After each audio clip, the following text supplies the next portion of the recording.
Bom dia, presidente. Cumprimento Vossa Excelência, ministro Cristiano Zanin, cumprimento a nossa decana, a ministra Carmen Lúcia, ministro Luiz Fux,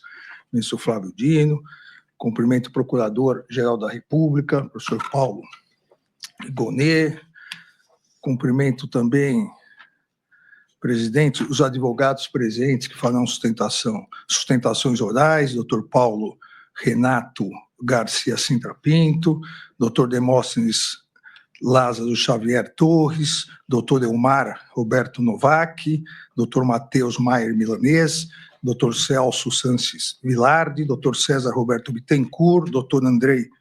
Fernandes Farias e doutor José Luiz Mendes de Oliveira Lima. Presidente, trata-se aqui de denúncia oferecida em face de Jair Messias Bolsonaro pelos crimes de liderar organização criminosa armada, tentativa de abolição violenta do Estado de Direito, golpe de Estado, dano qualificado pela violência e grave ameaça contra o patrimônio público,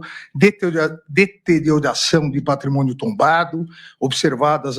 ainda as regras do concurso de pessoas e concurso material, além de denúncia oferecida em face de Alexandre Ramagem, Almir Garnier Santos, Anderson Gustavo Torres, Augusto Heleno Ribeiro Pereira, Mauro César Barbosa Cid, Paulo Sérgio Nogueira de Oliveira, Walter Souza Braga Neto. Em relação a todos esses, a denúncia foi oferecida pela prática das condutas de organização criminosa armada, tentativa de abolição violenta do Estado Democrático de Direito, golpe de Estado, dano qualificado pela violência e grave ameaça e deterioração do patrimônio tombado, também sobre as regras do concurso de pessoas e concurso material. De acordo com a denúncia oferecida pela Procuradoria-Geral da República, os fatos criminosos são, ou a descrição dos fatos criminosos, a descrição é a seguinte: diz a Procuradoria-Geral da República, a responsabilidade pelos atos lesivos à ordem democrática recai sobre organização criminosa liderada por Jair Messias Bolsonaro, baseada em projeto autoritário de poder, enraizada na própria estrutura do Estado e com forte influência de setores militares. A organização se desenvolveu em ordem hierárquica e com divisão das tarefas preponderantes entre seus integrantes. Jair Messias Bolsonaro, junto com Alexandre Rodrigues Ramagem, Almir Garnier Santos, Anderson Gustavo Torres, Augusto Heleno Ribeiro Pereira, Paulo Sérgio Nogueira e Walter Souza Braga Neto, continua a Procuradoria-Geral da República, integrantes do alto escalão do governo federal e das Forças Armadas, formaram o núcleo crucial da organização criminosa, mesmo tendo havido adesão em momentos distintos. Deles partiram as principais decisões e ações de impacto social que serão narradas nessa denúncia. Mauro César Barbosa Cid, embora com menor autonomia decisória, também fazia parte desse núcleo, atuando como porta-voz de Jair Messias Bolsonaro e transmitindo orientações aos demais membros do grupo. Na sequência, a Procuradoria-Geral da República continua. A natureza estável e permanente da organização criminosa é evidente em sua ação progressiva e coordenada que se iniciou em julho de 2021 e se estendeu até janeiro de 2023. As práticas da organização caracterizaram-se por uma série de atos dolosos ordenadas a abolição do Estado Democrático de Direito e a deposição do governo legitimamente eleito.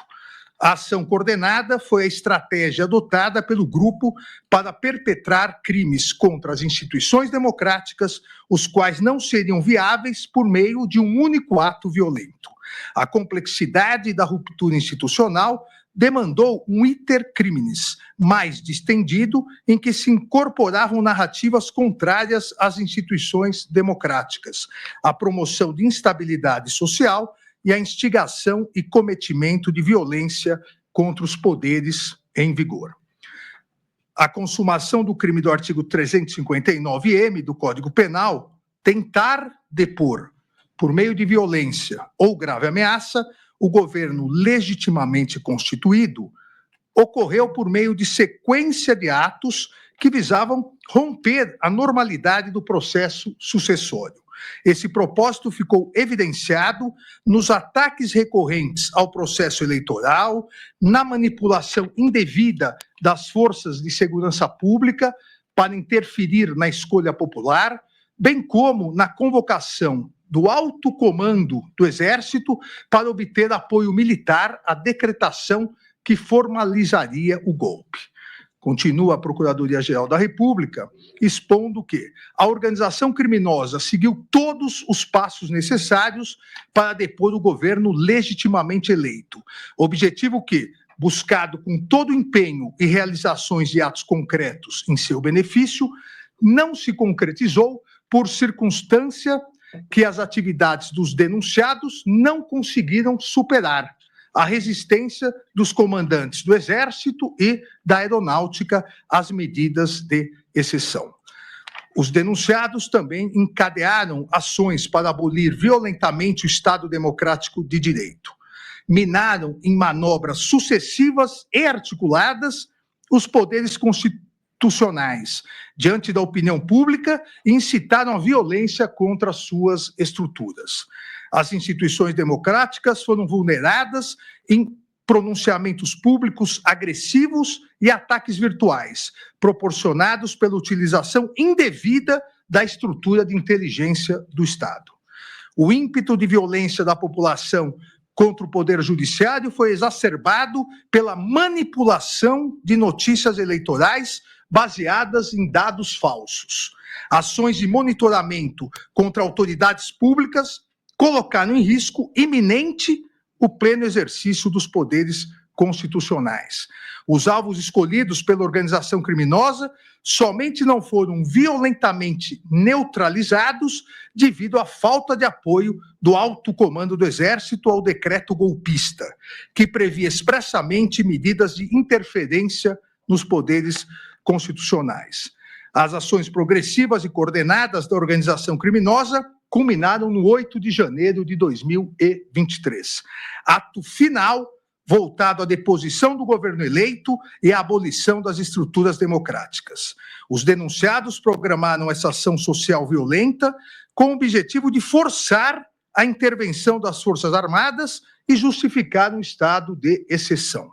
A ação planejada resultou na destruição, inutilização e deteriorização de patrimônio público, incluindo bens tombados. Todos os denunciados, diz a Procuradoria-Geral da República, em unidade de desígnios e divisão de tarefas, contribuíram de maneira significativa para o projeto violento de poder da organização criminosa, especialmente para a manutenção do cenário de instabilidade social que culminou nos eventos nocivos. A organização criminosa, por meio de seus integrantes, direcionou os movimentos populares e interferiu nos procedimentos de segurança necessários, razão pela qual responde pelos danos causados, conforme o artigo 163, parágrafo único, 1, 3 e 4 do Código Penal. É importante, diz a Procuradoria-Geral da República, dar relevo a que os tipos penais dos artigos 359-L e 359-M do Código Penal referem-se a crimes de atentado, que prescindem do resultado naturalístico para se consumar. A concretização desses tipos é verificada pela realização de atos executórios que serão detalhados a seguir, voltados a um resultado doloso, mesmo que este não tenha sido alcançado por circunstâncias alheias à vontade do agente. Ainda conclui a Procuradoria-Geral da República, em resumo, que evidenciou-se que os denunciados integraram a organização criminosa cientes de seu propósito ilícito de permanência autoritária no poder. Em unidade de desígnios, dividiram-se em tarefas e atuaram de forma relevante para obter a ruptura violenta à ordem democrática e a deposição do governo legitimamente eleito, dando causa ainda aos eventos criminosos de 8 de janeiro de 2023, na Praça dos Três Poderes. A partir disso, a Procuradoria-Geral da República denunciou pelos crimes já descritos anteriormente no relatório. Ainda, presidente, na cota de oferecimento da denúncia, em 18 de fevereiro de 2025, há pedidos da Procuradoria, inclusive a concessão de acesso a todas as defesas de todas as provas utilizadas na denúncia, inclusive a colaboração premiada. Em 19 de 2 de 2025, determinei a notificação dos denunciados com cópias da denúncia da íntegra da colaboração premiada, uma vez que, mesmo a lei autorizando o sigilo da colaboração premiada até o momento do recebimento da denúncia, entendi por bem abrir o sigilo da colaboração premiada antes desse momento, para que todas as defesas pudessem, como fizeram, impugnar eventuais questões em relação à colaboração premiada. E, então, a notificação dos denunciados com cópias da denúncia, na íntegra da colaboração premiada e da decisão, e da minha decisão, para oferecimento de respostas no prazo de 15 dias, como determina expressamente o artigo 4º da Lei 8.038, de 1990, que rege os procedimentos nos tribunais superiores e no Supremo Tribunal Federal. Assim como já me adiantei, determinei o levantamento do sigilo da petição 11.767, no qual foi homologado o acordo de colaboração premiada, firmado entre a Polícia Federal e Mauro César Barbosa Cid. Na mesma data, ainda deferi o pedido da Procuradoria-Geral da República e autorizei a todas as defesas o amplo acesso aos elementos de prova já documentados nas PETs 11.108, 11.552, 11.781, 12.159, 12.732, para pleno conhecimento das investigações relacionadas a todos os denunciados. Determinei ainda que a Secretaria Judiciária disponibilizasse as referidas mídias e gravações no acompanhamento processual, da mesma maneira que foram disponibilizados todos os documentos. Todos os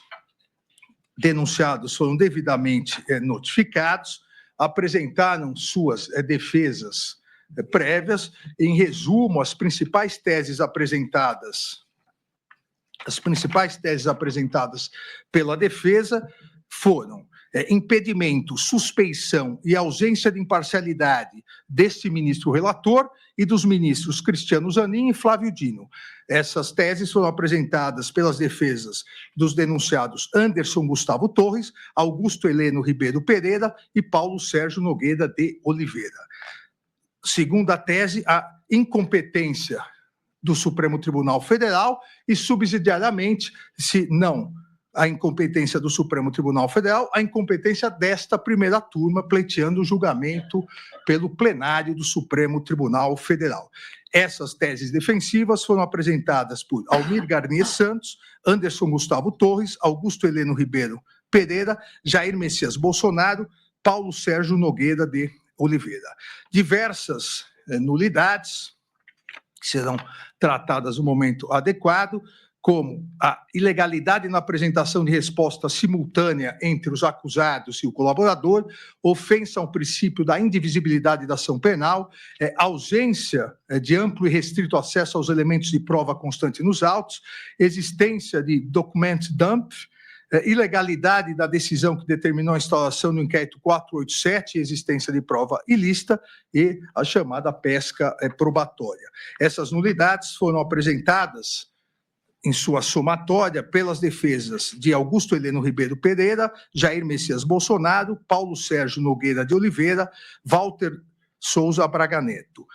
Também foi apresentada a tese defensiva pela defesa de Jair Messias Bolsonaro, de aplicação das regras do juízo de garantias ou algo semelhante nas ações penais originárias no âmbito desta Suprema Corte.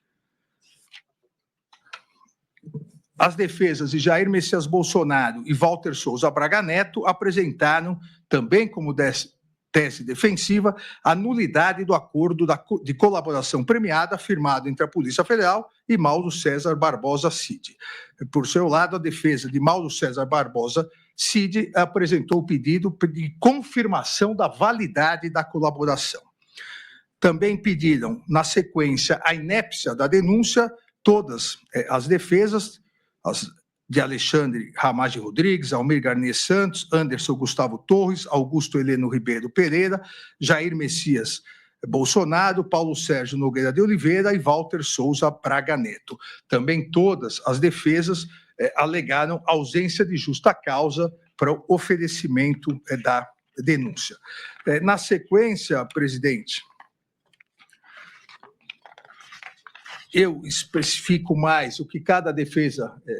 justificou, fundamentou em relação a todos esses pontos, mas como os advogados estão aí, todos farão sustentações orais, eles poderão detalhar com melhor clareza esses pontos apresentados nas defesas. Quase todas as defesas apresentaram, menos uma, apresentaram testemunhas, e três das defesas apresentaram documentos.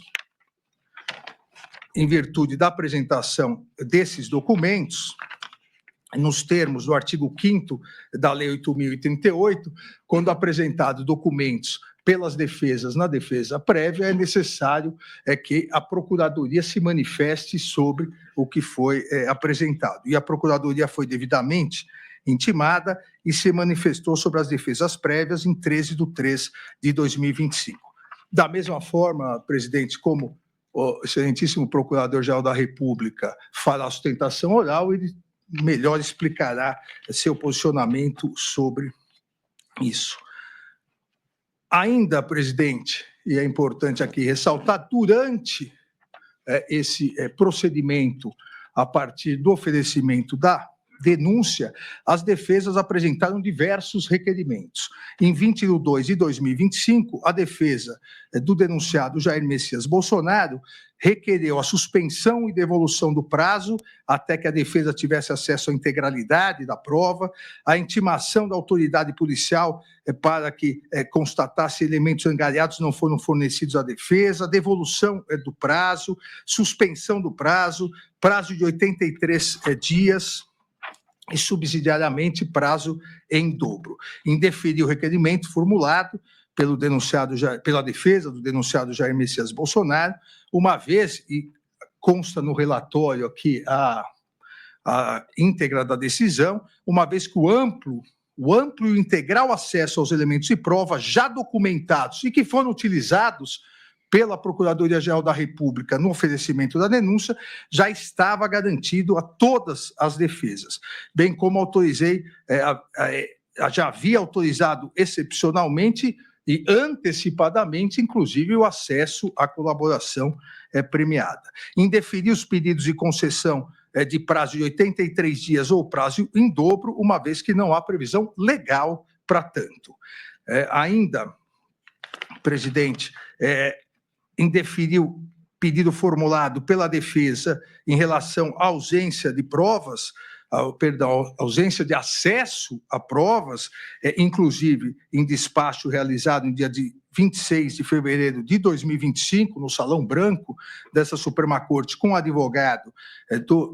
de Jair Messias Bolsonaro, que não teria tido acesso à comunicação entre Mário Fernandes e Mauro César Barbosa Cid, detalhei na decisão, inclusive indicando o acesso, onde estava o acesso, repito, utilizado e juntado nos autos e utilizado pela Procuradoria-Geral da República para o oferecimento da denúncia. E transcrevo no relatório todo esse acesso, um tutorial de acesso às provas que a defesa diz não ter tido acesso. Da mesma forma, em 25/2/2025, a defesa de Walter Souza Braga Neto fez os mesmos requerimentos, tanto em relação a um suposto, a inexistência de um suposto não acesso, não acessibilidade às provas, quanto de uma devolução do prazo ou prazo em dobro. Da mesma forma que os mesmos fundamentos em deferir, consta no relatório detalhadamente as questões de indeferimento, que deixarei de ler, presidente, uma vez que essa é uma das teses defensivas e, no momento adequado, na votação, eu detalharei mais especificamente. As defesas de Jair Messias Bolsonaro e Walter Souza Braga Neto interpuseram agravo regimental contra as decisões de indeferimento, abrir vista aos autos para a Procuradoria-Geral da República, mas vamos decidir hoje essas questões. Em conclusão, presidente, em 13 de 3 de 2025, após a apresentação das respostas pelas defesas dos acusados, assim como a manifestação da Procuradoria-Geral da República, solicitei, nos termos do artigo 234 do Regimento Interno do Supremo Tribunal Federal, a Vossa Excelência, dia para julgamento presencial para deliberação sobre a denúncia oferecida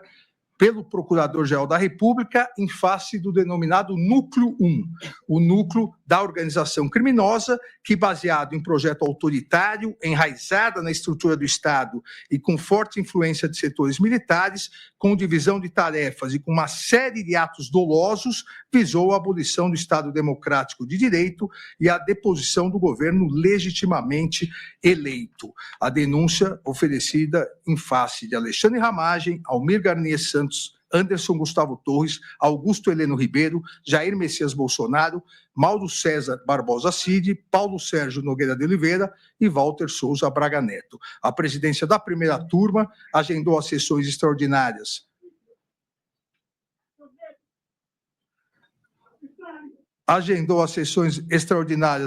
para os dias 25 e 26 de março